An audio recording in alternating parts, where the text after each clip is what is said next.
Ito ang tatlong dahilan kung bakit nga ba mahalaga sa ating mga content creator ang niche. So, ang unang dahilan guys is para mabilis lang natin makuha yung target audience natin. So, for example sa akin, ang niche ko is tutorial.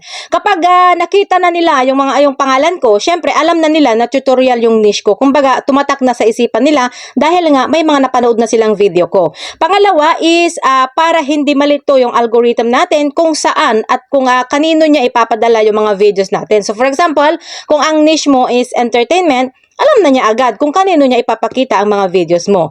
At ang pangatlo naman is para hindi rin malito yung mga audience natin or yung mga manonood sa atin. So for example, may napanood silang video mo na nagmumukbang.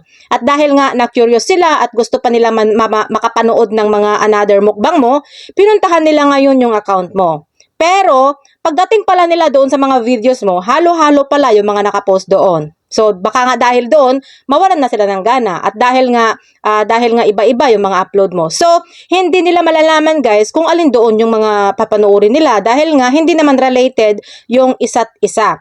Kaya, mas maganda talaga guys na may niche tayo para mas malaki yung chance na mag-viral yung mga content natin. Pero, kung baguhan ka pa lang at wala ka pang naisip na niche, pwedeng random muna para malaman mo kung anong niche ang papatok sa mga audience mo. At kapag may nagustuhan na yung mga audience mo, doon ka na mag-focus gumawa ng content na related doon sa video na yun.